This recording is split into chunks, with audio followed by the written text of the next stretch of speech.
Hey, look, guys, this game is all about what we do. It's all about us, just like it's been all year long.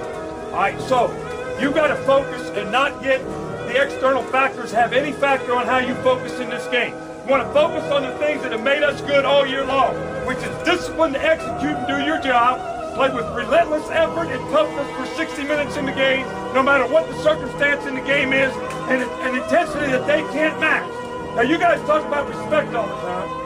Kirby says we ain't what we used to be. Well, by God, I want to prove something different. I don't want to see a smile on that face after the game. And the other thing is the ultimate disrespect is when somebody takes what's yours. And this is our game. It's our time. And there's a bunch of guys trying to take it from us. So that makes the shit personal. So let's don't be denied what we want. Let's go. Relentless effort for 60 minutes.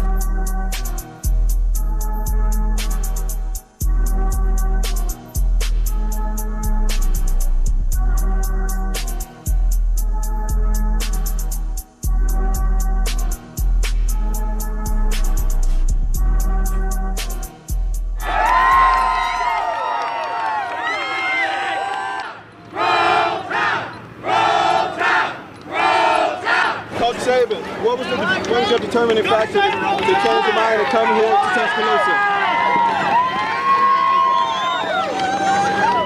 Wanted to be in college football, and this is a great place. And what I would like for every football team to do that we play is to sit there and say, I hate playing against these guys. I hate playing them. Their effort, their toughness, their relentless resiliency to go out every play and focus and play the next play and compete in a game for 60 minutes in the game, I can't handle. Can't handle. That's the kind of football team we want. Now, that takes a lot of conditioning, takes a lot of preparation, and it takes a mindset that you're going to play for 60 minutes in the game regardless of what the scoreboard says. And you're going to compete that way throughout the game. You know, it's something to say about the brand, that we have. An iconic brand, Crimson Tide. You get Roll Tided in Venice, Florence, Rome, and the Amalfi Coast. So it's everywhere I went. So it says something about the brand. I don't know what it says about me. I got a few jilts from other SEC fans. They didn't post that part. One thing I didn't understand last night is we're not doing these half-line drills and stuff today in walkthrough.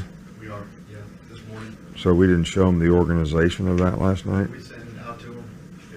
All right, so the most important thing that we should have gotten done in terms of this morning's organization was that.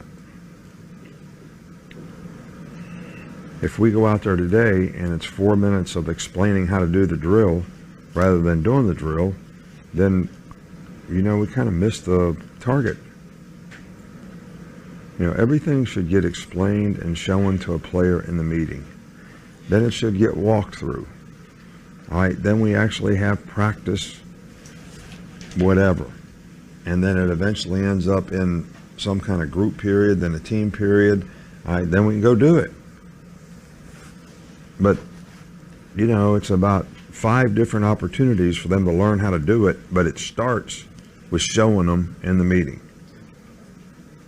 And most of the time, pictures do a lot better than talking. All right, so these things need to be taught in the meetings. All right, so we don't go out there and everybody's looking around like, what are you talking about? Everything gets taught in the meeting. Nick Saban is the greatest college football coach ever. All right, blow the horn. All right, let's go. Flex, let's go. Flex on the hop, let's go. His practices are relentless and naturally demanding. Let's go. Come on, big circles, let's go. Big circles. Heel lifts, let's go. Heel kicks, let's go. Come on, 29. Bend over and touch your heel. Do it right. It takes this much more to do it right. This much more. Good day today.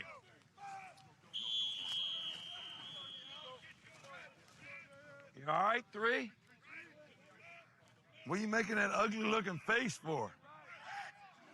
Football position. You love it, 92? You love it? On your feet. Let's go.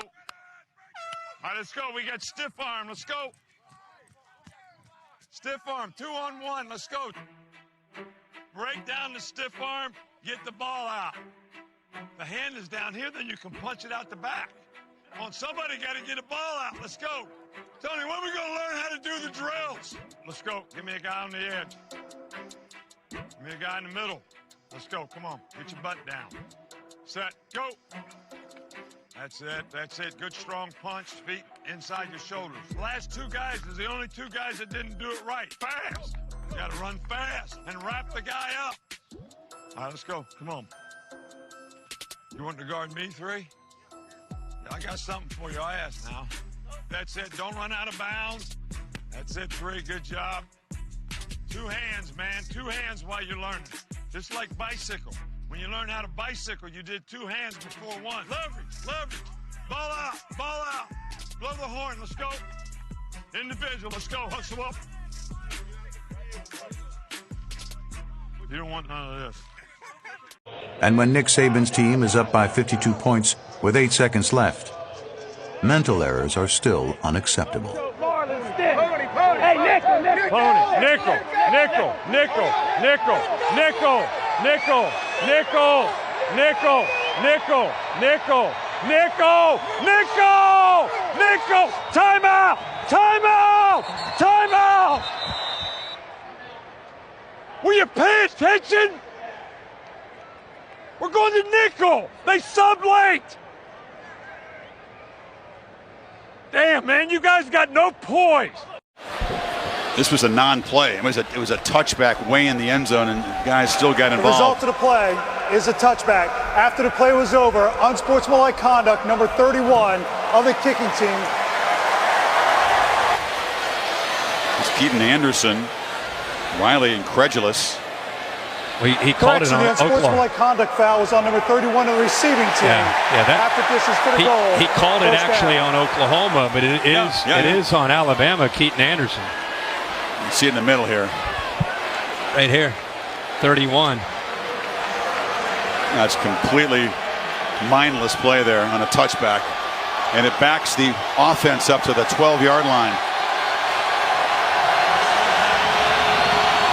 Since they built the big lead, it's very obvious that Saban has not been pleased with the focus of his football team.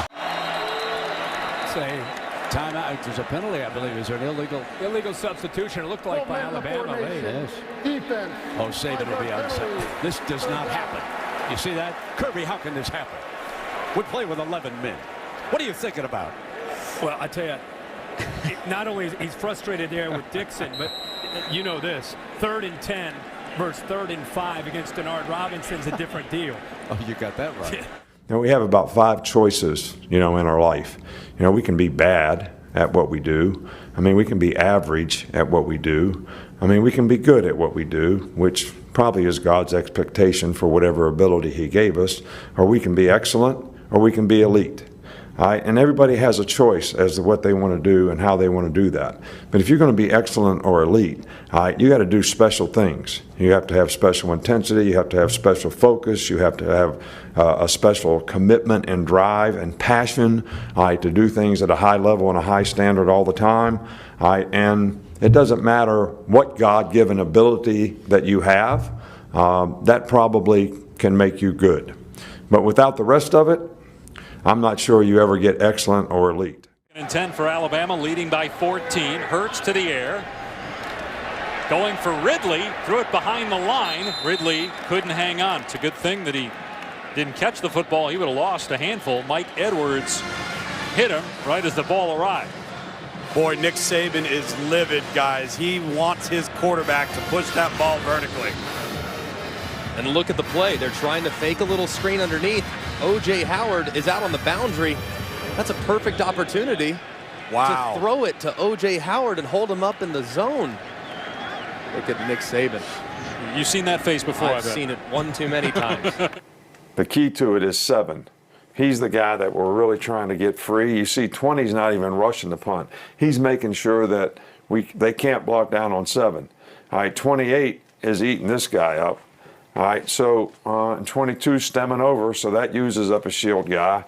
This guy at 34 uses up a shield guy. All right, we got the corner roll guy coming, and you see what 15's looking at. So the whole design of this was to get 7 free. This is not the first punt he's blocked. So it's a big play in the game. We get it 1st and 1 at the 1, and we didn't do great with it. But at least we got it at the 1. Okay, y'all ready for a lecture? Talk about the importance of nothing. You get up every day, you're entitled to nothing. Nobody owes you nothing. You could have talent, but if you don't have discipline and you don't execute, you don't focus, what do you get? Nothing. If you're complacent and not paying attention to detail, what does that get you? Nothing. So nothing is acceptable but your best. So we need to be, everything is determined by what you do and you trying to be your best so that you can build on positive performance so that, and that's the only thing, there should be nothing else, all right, but that, you know, for everybody. So that's what we have to stay focused on. That's what we need to do. And, you know, we got rained out today, so we had to go inside. And we need to not accept anything but our best in terms of what we're doing in preparation. The back end. Penalty marker is down on the punt. Fair catch made by Waddle on the 45 of Alabama.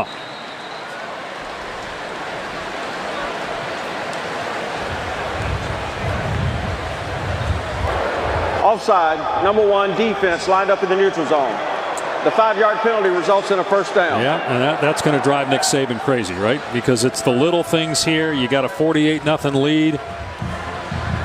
Using these moments as teaching opportunities, try to. Now, you were saying to us yesterday, I mean, so many times you're trying to convince guys that it wasn't a perfect game. Because he's saying, you know, players are like, well, hey, we won the game, coach. What are you mad about? But it's stuff like this. You see, I mean, they're lined up. Looks like it's over the end of the line of scrimmage. I mean, it's really tough to tell from that angle, but it does look as though he is in the neutral zone. And Nick Saban, this is what he does all the time. The better you play, the more he yells. The worse you play, the more he loves you up. Auburn students totally covering this football field. The Red Zone Update brought to you by Red Baron. Pick up a Red Baron pizza before the next game and get a taste of the tradition. Vogler couldn't get the return man. Chris Davis. Nobody else could. Davis takes it 108, maybe 109 yards for the game-winning touchdown as the clock expires. 4th and goal from the 31-yard line. Here's the snap. Milrose stands in, lets everybody get downfield. Still standing. He throws into the end zone. He caught it. It's caught. It's caught by Isaiah Bond. Caught by Isaiah Bond in the corner of the end zone. Touchdown, Alabama. What did you draw up that last play to survive this one? Believe it or not, we work on that. But it was just a great throw by Jalen and a great catch by Isaiah. I mean, we work on it, but, you know, you're throwing it up for grabs, really. We came down with it. You know, there's been some weird stuff happen here, and this is the first time I can remember it going in our favor.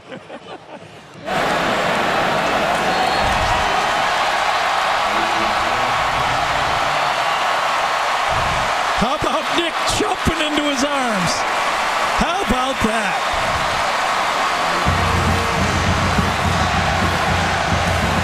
Mutual respect shown by both coaches. A.J. McCarron. Nick Saban. And Tracy's with them both.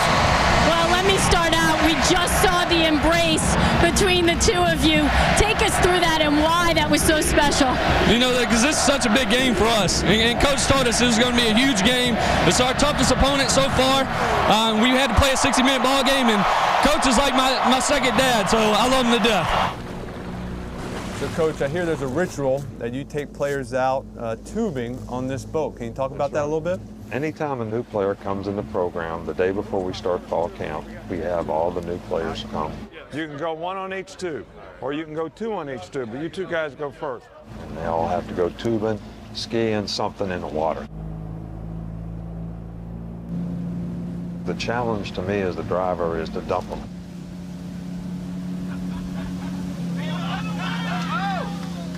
Oh. Well, you know, there's one guy that I've never been able to throw off is Terrence Cody, who was the big nose guard here at Graham. 400 pounds, wasn't he? He was 400 pounds. Terrence Mount Cody. I love the SEC because each week the teams are so freaking good. I mean, it just challenges you in a different way, you know? So that's what I enjoy about it. And then you just, each week, you know, 1 inch. You know, 1 inch. It's hard to win these games. Hard. You know? They don't get it. Good luck. Stay healthy. Good seeing you, Nick. But we're right about one thing. I'm too old for this. No, yeah. Y'all done a great job this year. Nobody's done as good a job as you have. This long, this to me, this good. Try to enjoy it, man. Hell of a coach. Appreciate all you did for me. I don't know if you can tell, but it's getting a little smoky in here, and it's well documented that you actually do not like smoking cigars. But how are you going to celebrate this on tonight? Well, I'll chew on one for a while. Here you go. I'll tell you that. There we go. All right, Jalen, over here.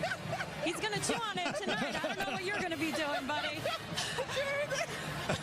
But you guys gave us a lot of really positive rat poison. The rat poison that you usually give us is usually fatal.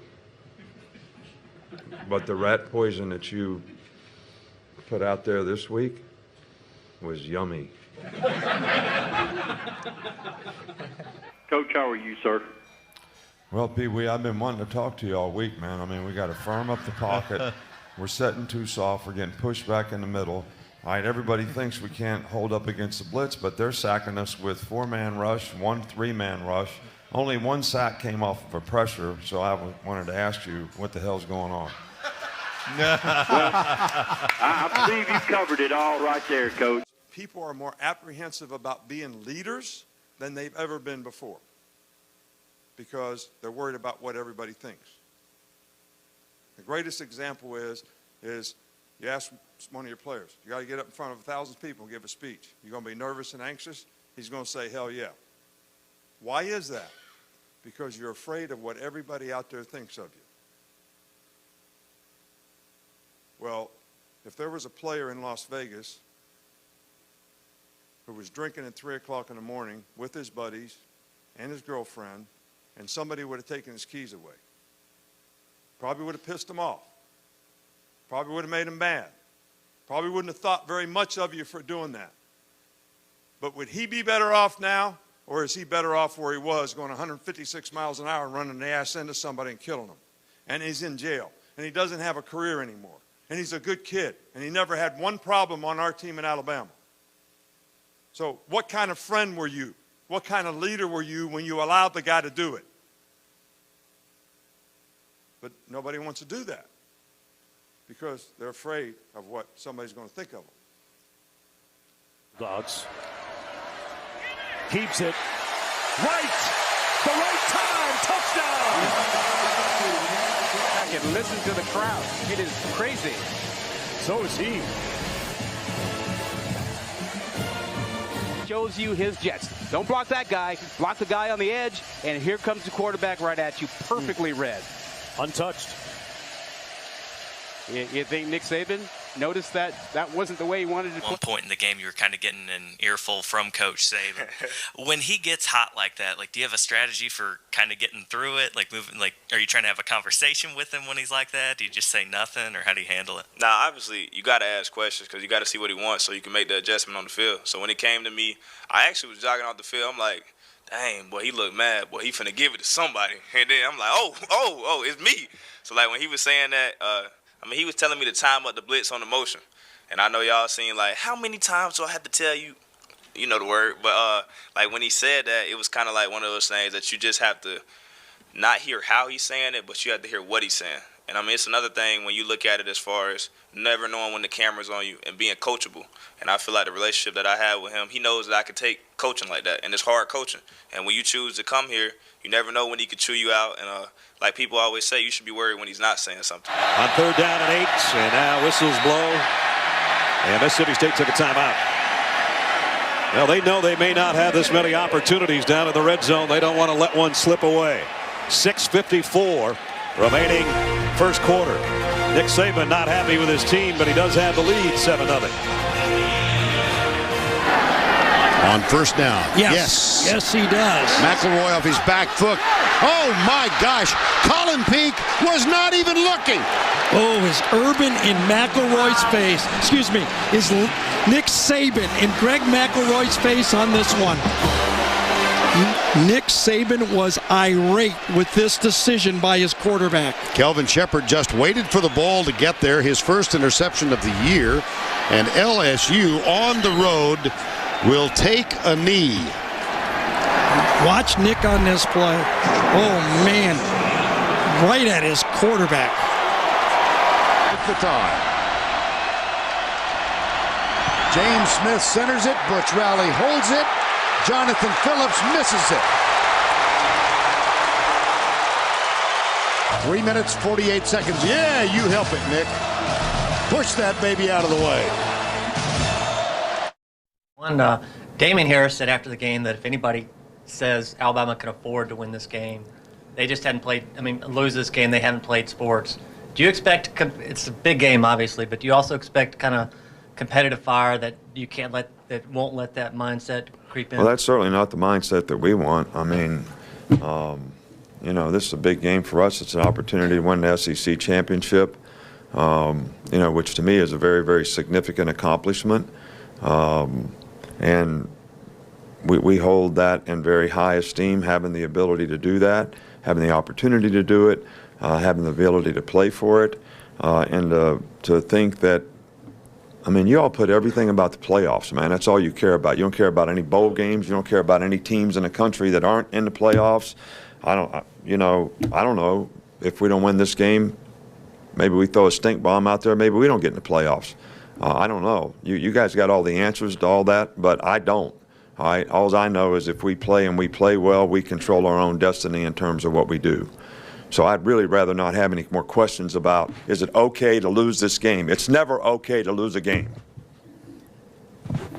And I wanted to ask about Jalen. He's done. You should have asked that first. All right, run your spot. Let's go. Run to your spots. Let's go. You all right today, gentlemen? Great, Coach. Huh? Great. Tony Brown, do we know anything about the game plan? Do you know anything about the game plan? Yeah, we do. Yeah, well, how about CC, stack, get him up, let's go. 7 minutes individual, let's go up. Quick feet, let's go, quick feet, let's go. All right, 5 yard, let's go, hit it and stick it, let's go. Go ahead and stick it. Sit Udi, hit Levi, sit 7. 2 good punches on the lockout and the near leg, near shoulder. Let's go, come on, it's the only strike of the day. Set, go, punch, punch. That's it, Levi. Strike them good. Let's go. Near leg, near shoulder. Set. Go. Punch. Punch. Strike. Strike. Strike. Set. Go. Punch. Punch. Come on. Punch him to lockout. Set. Go. Punch. Punch. That's it right there. Is that everybody? All right. Blow the horn. Let's go. 7 on 7 on both ends. Let's go. 7 on 7. Hustle up. Let's go. Hustle up. Let's go. Come on. No mental errors. Play fast. Let's go. Well, Miss Terry told me if we're not playing good to get on their butt. So I just did what I was told. And to have a partner that has been supportive and an asset to the organization in every way is something that is really appreciated. And, she's been a great partner. And I don't know why she puts up with me, but I'm very fortunate. Let's start with the simplest question of all. Why did you decide that this was the right time to retire? No, I don't think there's any good time, especially when you're a coach, because once you're a coach, you think you're going to be a coach forever. But I actually thought that in hiring coaches, recruiting players, that my age started to become a little bit of an issue. People wanted assurances that I would be here for 3 years, 5 years, whatever, and that got harder and harder for me to be honest about. And to be honest, this last season was grueling. It was a real grind for us to come from where we started to where we got to. Took a little more out of me than usual, and you know, when people mentioned the health issue, it was really just the grind of, can you do this the way you want to do it? Can you do it the way you've always done it and be able to sustain it and do it for the entire season? And if I couldn't make a commitment to do that in the future, the way I think I have to do it, I thought maybe this was the right time based on those two sets of circumstances that, like I said, there's never a good time. But I thought maybe this was the right time.